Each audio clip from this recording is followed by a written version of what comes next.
সদৌ অসম আদিবাসী ছাত্ৰ সন্থাৰ আজিৰ এই সংবাদমেলত উপস্থিত আছে কেন্দ্ৰীয় সমিতিৰ সন্মানীয় সভাপতি গডউইন হেমব্ৰম, লগতে আছে আমাৰ সাধাৰণ সম্পাদক উমৰজ্যোতি চুৰিন।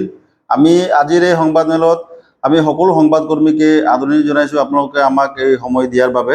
আৰু আমি এই সংবাদমেলৰ যোগেদি এটা কথা আপোনালোকৰ আগত ক'ব খুজিছোঁ যে চৰাইদেউ জিলাৰ যি অতিৰিক্ত আৰক্ষী অধীক্ষক তথা নাজিৰা মহকুমাৰ তদানীন্তন আৰক্ষী বিষয়া শুভলক্ষ্মী দত্তই যোৱা দিনকেইটাত যি আমাৰ আদিবাসী মহিলা, বিধৱা মহিলা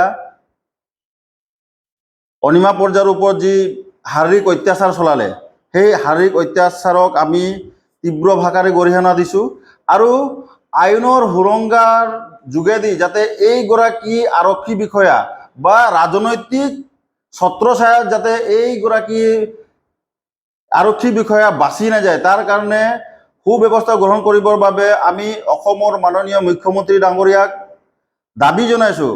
কিয়নো তেওঁ গৃহ বিভাগৰো তেওঁ দায়িত্বত, মুখ্য দায়িত্বত থকা ব্যক্তি। গতিকে তেওঁ বিগত সময়ত আমি দেখিছোঁ যে আইনৰ সুৰংগা লৈ এনেধৰণৰ ডমেষ্টিক ভাইলেন্স কৰা বহুত ব্যক্তিয়ে আইনৰ সুৰংগা লৈ বাছি গৈছে। কিন্তু সেইবাবে তেওঁলোকে যাতে এই শুভলক্ষ্মী দত্তে যাতে কোনো পধ্যেই বাছি যাব নোৱাৰে। আৰু আমি জনামতে তেওঁৰ যি কেছ ডায়েৰী এতিয়া ওলাইছে, সেই কেছ ডায়েৰীটো তেওঁ মানে যিবোৰ ধাৰা লগোৱা হৈছে সেইবোৰ ধাৰা তেওঁ বাছি যোৱাৰ উপক্ৰম আছে। গতিকে তেওঁৰ ওপৰত কঠোৰ ধাৰা লগাব লাগিব আৰু এই ডমেষ্টিক ৱৰ্কাৰ্ছবোৰৰ বাবে এটা পৃথক আইনৰ ব্যৱস্থা যাতে ৰাজ্য চৰকাৰে প্ৰণয়ন কৰে আৰু এই ডমেষ্টিক ৱৰ্কাৰ্ছসকলৰ এটা পৃথক পঞ্জীয়ন বা চেঞ্চাছৰ ব্যৱস্থা কৰে, তাৰ বাবে আমি সদৌ অসম আদিবাসী ছাত্ৰ সন্থাই দাবী জনাইছোঁ।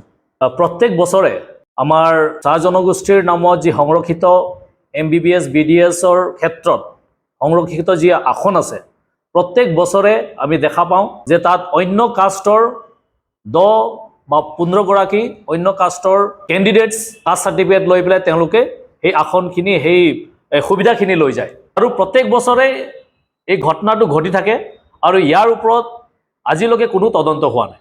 সেইকাৰণে সদৌ অসম আদিবাসী ছাত্ৰ সন্থাই এই সংবাদ মেলৰ জৰিয়তে আমি ক'ব বিচাৰিছোঁ যে চৰকাৰে চাহ জনগোষ্ঠীৰ নামত চাকৰিৰ ক্ষেত্ৰতে হওক, শিক্ষাৰ ক্ষেত্ৰতে হওক, বিভিন্ন স্থলত যি সংৰক্ষণৰ ব্যৱস্থা কৰিছে, সদৌ অসম আদিবাসী ছাত্ৰ সন্থাই যি দাবী জনাইছে যে আদিবাসীসকলৰ নামতো সংৰক্ষণৰ ব্যৱস্থা কৰিব লাগে পৃথককে।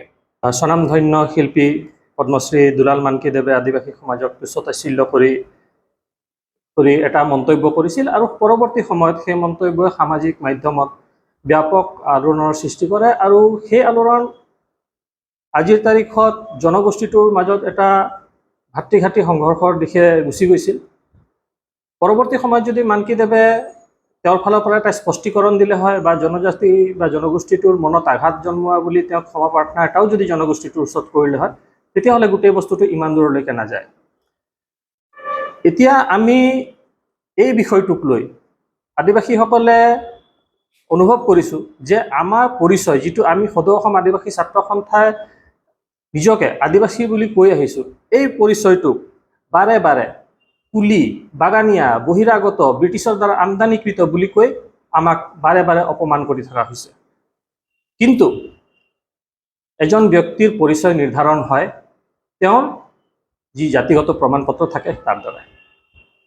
আমি বিগত সময়ত আমাৰ প্ৰাক্তন কেন্দ্ৰীয় সভাপতি আৰু বৰ্তমানৰ মুখ্য উপদেষ্টা ষ্টিফেন লাকৰা ডাঙৰীয়াৰ নেতৃত্বত সেই সময়ত যিটো অসম ৰাজপত্ৰত বা গেজেট অফ আছামত এক্সট্ৰা অৰ্ডিনাৰী যিটোত আমাৰ প্ৰকাশিত হৈছিলে, সেইটোত আমি বিভিন্ন সময়ত বিভাগীয় সংশ্লিষ্ট যি আছে, য'ত আমি আবেদন কৰিব লাগে, আমি বিভিন্ন সময়ত তেওঁলোকক স্মাৰক পত্ৰ প্ৰেৰণ কৰিছিলোঁ, তেওঁলোকক এই বিষয়ে জনাইছিলোঁ যে এই বস্তুটো আমাৰ ভুল হৈ আছে, কিন্তু সেই বস্তুটো নহ'ল। এই যিটো order by the governor number আছিলে TAD/BC/766/2021/18, ইয়াত স্পষ্টভাৱে উল্লেখ কৰিছে Mukesh Chandra Sahu, principal secretary to the government of Assam WPT and BC ডিপাৰ্টমেণ্টৰ, তেওঁ চাহ জনজাতি জাতীয় সন্মিলনী অসমক এই মানুহখিনিৰ যি জাতিগত প্ৰমাণপত্ৰ তাক দিয়াৰ তেওঁলোকক কৰ্তৃত্ব প্ৰদান কৰিছে। কিন্তু এই কৰ্তৃত্ব প্ৰদান কৰাৰ সময়ত তেওঁ স্পষ্টভাৱে উল্লেখ কৰিছে চাহ জনগোষ্ঠী জাতীয় সন্মিলনী অসমে এই মানুহখিনিৰ জাতিগত প্ৰমাণপত্ৰ দিব পাৰিব, যাক কাউণ্টাৰ চাইন কৰিব সেই জিলাখনৰ উপায়ুক্ত সাব ডিভিজনেল অফিচাৰসকলে। কিন্তু এইটো হ'ব লাগিব তেওঁলোকৰ অৰিজিনেল যিটো ট্ৰাইব আছে, যিটো ছাব ট্ৰাইব আছে, যিটো কাষ্ট আছে, যিটো ছাব কাষ্ট আছে, সেই ৰূপে। আৰু ইয়াত তেওঁলোকে চাহ বাগিচা বা প্ৰাক্তন চাহ বাগিচা সমাজৰ ব্যক্তি হিচাপে তেওঁলোকে তাক মেনশ্যন কৰিব নোৱাৰিব। তো এই বস্তুটো ইছ্যু হৈছিলে আপোনাৰ 29 মে 2022 আৰু ইয়াক কাৰ্যকাৰী কৰাৰ কথা আছিলে 1 মে 2022 পৰা। 1 মে 2022 পৰা আজিলৈকে, আজি আমি 2023 আগষ্ট শেষত আছোঁ, 31 আগষ্ট আজিলৈকে এই বস্তুটো কাৰ্যকৰী কৰা হোৱা নাই।